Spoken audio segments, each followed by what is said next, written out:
Congress party national star campaigner గా వ్యవహరించనున్నారు CM Revanth Reddy. ఎన్నికల ప్రచారానికి రావాలని 7 రాష్ట్రాల పీసీసీల నుంచి రేవంత్ కు ఆహ్వానం వచ్చింది. ఇందులో ఏపీ, కర్ణాటక, మహారాష్ట్ర, కేరళతో పాటు తమిళనాడు, బీహార్, గుజరాత్ రాష్ట్రాలు ఉన్నాయి.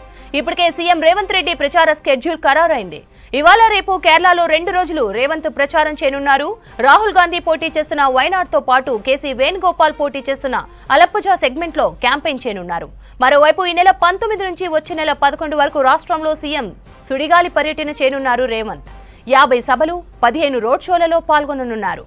మరిన్ని డీటెయిల్స్ రాజు అందిస్తారు. Raju, Revanth Reddy election campaign updates ఏంటి? Thank you Sravanthi. కాంగ్రెస్ పార్టీ ఎన్నికల ప్రచారాన్ని మరింత వేగవంతం చేసింది. సీఎం రేవంత్ రెడ్డి రాష్ట్రంలోని సుడిగాలి పర్యటన చేయబోతున్నారు. తెలంగాణతో పాటు మరికొన్ని రాష్ట్రాల్లో కూడా సీఎం రేవంత్ రెడ్డి ఎన్నికల ప్రచారం చేయబోతున్నారు. ఏఐసీసీ కూడా స్టార్ క్యాంపెయినర్గా రేవంత్ రెడ్డిని ఎంపిక చేసింది.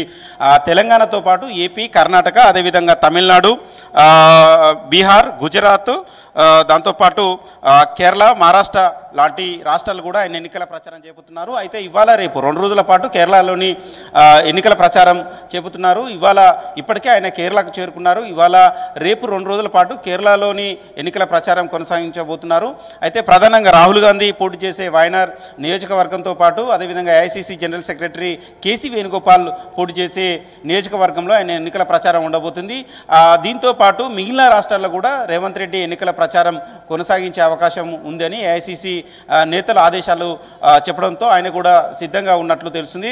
ఇక తెలంగాణలో కూడా సీఎం రేవంత్ రెడ్డి అన్నీ తానే ఎన్నికల ప్రచారం చేపట్టబోతున్నట్లు తెలుస్తుంది. ఈ నెల 19 నుంచి వచ్చే నెల 11వ తేదీ వరకు వరుసగా దాదాపు 50 బహిరంగ సభల్లో అదేవిధంగా 15 రోడ్డు షోలలో ఆయన ఎన్నికల ప్రచారం చేయబోతున్నట్లు ఇప్పటికే పీసీసీ వర్గాలు చెప్తున్నాయి. దానికి సంబంధించిన రూట్ మ్యాప్ కూడా ఈ విధంగా ఉండబోతుంది అనే దానిపైన సీఎం రేవంత్ రెడ్డి టీం కూడా ఇప్పటికే సన్నద్ధం చేసినట్లు తెలిసింది. వరుసగా ఈ నెల 19 నుంచి తెలంగాణ ఎన్నికల ప్రచారాల్లో సీఎం రేవంత్ రెడ్డి మరింత స్పీడ్ పెంచే అవకాశం ఉన్నట్లు తెలిసింది. 19వ తేదీన మహబూబ్ నగర్ అదేవిధంగా మహబూబాబాద్ 2 పార్లమెంట్ నియోజకవర్గాల్లో అక్కడ సంబంధించిన అభ్యర్థులు ఎన్నికల సంబంధించిన నామినేషన్ వేసే క్రమంలో ఆయన పాల్గొనడంతో పాటు ఎన్నికల ప్రచారం చేయబోతున్నారు. ఉదయం 19వ తారీఖు నాడు ఉదయం పాలమూరు సంబంధించి వంశీచంద్ర రెడ్డి నామినేషన్ ప్రక్రియలో కార్యక్రమంలో ఆయన పాల్గొని అక్కడ ప్రసంగించబోతున్నారు. అదే రోజు మధ్యాహ్నం తర్వాత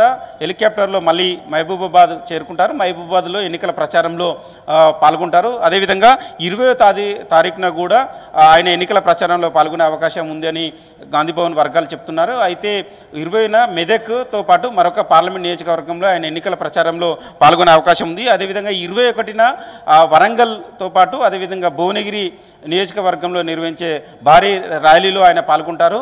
భువనగిరిలో ఉదయం భారీ ర్యాలీలో పాల్గొని ఆయన ఎన్నికల ప్రచారంలో ప్రసంగిస్తారు. అదేవిధంగా మధ్యాహ్నం తర్వాత వరంగల్లో ఆయన ఎన్నికల ప్రచారంలో పాల్గొంటారు. ఇక 22వ తారీఖున ఆదిలాబాద్తో పాటు మరొక పార్లమెంట్ నియోజకవర్గంలో ఆయన ఎన్నికల ప్రచారం చేపట్టే అవకాశం అయితే కనబడుతుంది. సో మొత్తానికి భారీ బహిరంగ సభలు, రోడ్ షోల ద్వారా సీఎం రేవంత్ రెడ్డి ఎన్నికల ప్రచారం ఉండే అవకాశం ఉన్నట్లు కనబడుతుంది. అంటే ఈ నెల 19 నుండి వచ్చే నెల 11వ తారీఖు వరకు వరుసగా ఆయన భారీ బహిరంగ సభల్లో పాల్గొంటారు. అదేవిధంగా రోడ్ షోలలో కూడా పాల్గొని ఎన్నికల ప్రచారం చేయబోయే అవకాశం అయితే కనబడుతుంది. దాదాపు ఒక్కొక్క పార్లమెంట్ నియోజకవర్గం నుంచి 2 లేదా 3 ఎన్నికల సభలు నిర్వహించే అవకాశం ఉంది. అంటే భారీ బహిరంగ సభలు నిర్వహించాలని అయితే పీసీసీ భావిస్తుంది. అదేవిధంగా రోడ్ షోలు కూడా నిర్వహించాలని అయితే చూస్తుంది. అంటే బస్ యాత్ర ద్వారా రోడ్ షోలు చేపట్టే అవకాశం ఉన్నట్లు తెలుస్తుంది. దానికి సంబంధించిన ఏర్పాట్లు కూడా ఇప్పటికే రేవంత్ రెడ్డి టీం సిద్ధం చేసినట్లు తెలుస్తుంది. మరొక వైపు రేవంత్ రెడ్డి ఎన్నికల ప్రచారం కొనసాగిస్తున్న సమయంలోనే ఏఐసీసీ నేతలు కూడా తెలంగాణ ఎన్నికల ప్రచారంలో పాల్గొనే అవకాశం ఉంది. కాబట్టి ఆ సంబంధించిన సమయంలో కూడా రేవంత్ రెడ్డి వారి సభల్లో పాల్గొనడంతో పాటు మిగతా ప్రాంతాల్లో మిగతా పార్లమెంట్ నియోజకవర్గాల్లో కూడా ఎన్నికల ప్రచారం చేసే అవకాశం అయితే కనబడుతుంది. ప్రధానంగా ఇటు ఉత్తర తెలంగాణ, దక్షిణ తెలంగాణ 2 ప్రాంతాల్లో భారీగా బహిరంగ సభలు, రోడ్ షోలు నిర్వహించాలని అయితే రేవంత్ రెడ్డి చూస్తున్నారు. ఇక గ్రేటర్ హైదరాబాద్ ఆనుకొని ఉన్న మల్కాజిగిరి కావచ్చు, సికింద్రాబాద్ కావచ్చు, చేవెళ్ళ, హైదరాబాద్ ఈ 4 పార్లమెంట్లో పరిధుల్లో ఎక్కువగా రోడ్ షోలకే ఎక్కువగా ప్రాధాన్యత ఉండేలాగా అయితే ప్లాన్ చేసినట్లు తెలుస్తుంది. మిగిలిన పార్లమెంట్ నియోజకవర్గాల్లో భారీ బహిరంగ సభలు నిర్వహించాలని అయితే చూస్తున్నారు. ప్రధానంగా మహబూబ్ నగర్ పార్లమెంట్ పైన రేవంత్ రెడ్డి ఎక్కువగా ఫోకస్ చేసినట్లు ఈ మధ్య కనబడుతుంది. ఎందుకంటే ఇప్పటికే మహబూబ్ నగర్ పార్లమెంట్ పరిధిలో ఇప్పటికే 3-4 బహిరంగ సభలు నిర్వహించారు. అదేవిధంగా ఇంటర్నల్గా సమావేశాలు నిర్వహిస్తున్నారు సీఎం రేవంత్ రెడ్డి. దాదాపు అన్ని పార్లమెంట్లలో కూడా ఇదే తరహాలో దాదాపు 3 బహిరంగ సభలు, మిగతా రోడ్ షోలు, ఇంటర్నల్ సమావేశాలు నిర్వహించాలని అయితే చూస్తున్నారు.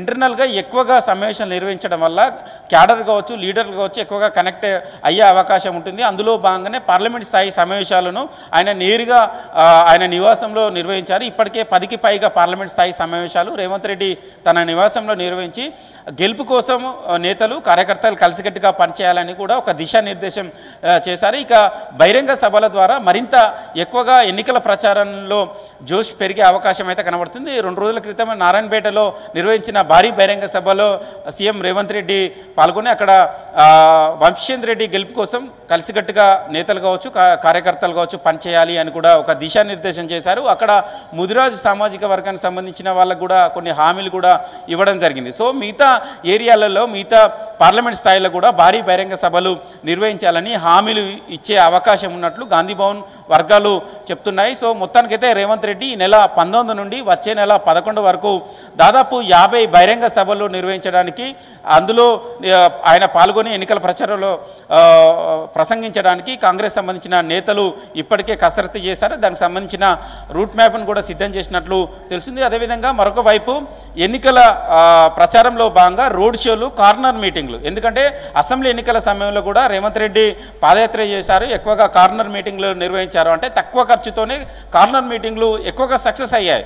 సో అదే ఫార్ములాను ఇప్పుడు పార్లమెంట్ ఎన్నికల సమయంలో కూడా నిర్వహించాలి. రోడ్ షోలతో పాటు కార్నర్ మీటింగ్ల ద్వారా ఎక్కువగా జనాలకు వెళ్ళే అవకాశం ఉంటుంది. దాన్ని కూడా ప్లాన్ చేయాలని కూడా ఆయన ఒక దిశానిర్దేశం చేసినట్లు తెలుస్తుంది. అందులో భాగంగానే రేవంత్ రెడ్డి టీం ఇదంతా మానిటరింగ్ చేస్తుంది.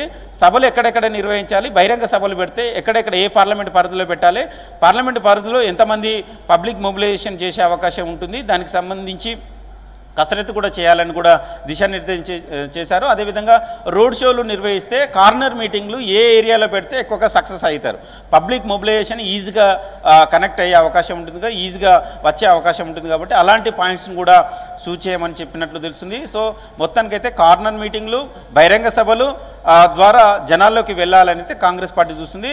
అన్నీ తానై పార్లమెంట్ ఎన్నికల్లో, అసెంబ్లీ ఎన్నికల సమయంలో సీనియర్స్ నేతలు ఒకవైపు ప్రచారం చేశారు, సీఎం రేవంత్ రెడ్డి ఎన్నికల ప్రచారం చేశారు, ఏఐసీసీ నేతలు రాహుల్ గాంధీ, ప్రియాంక గాంధీ వచ్చి ఇక్కడ ఎన్నికల ప్రచారం చేశారు. కానీ ఈసారి పార్లమెంట్ ఎన్నికల ప్రచారంలో మాత్రం పూర్తిగా రేవంత్ రెడ్డి అన్నీ తానై వివరిస్తున్నారు. ఆయననే ఎన్నికల ప్రచారం మొత్తం ఆయననే ఒకరే ఎన్నికల ప్రచారం చేస్తున్న పరిస్థితి కనబడుతుంది. రోడ్ షోలు, కార్నర్ మీటింగ్లు, అదేవిధంగా బహిరంగ సభలు అన్నీ తానే వివరించాలని అయితే దానికి సంబంధించిన కసరత్తు, రూట్ మ్యాప్ అయితే సిద్ధం చేస్తున్నారు. సో చూడాలి, 19వ తారీఖు నుంచి రేవంత్ రెడ్డి ఎన్నికల ప్రచారం మొదలు కాబోతుంది.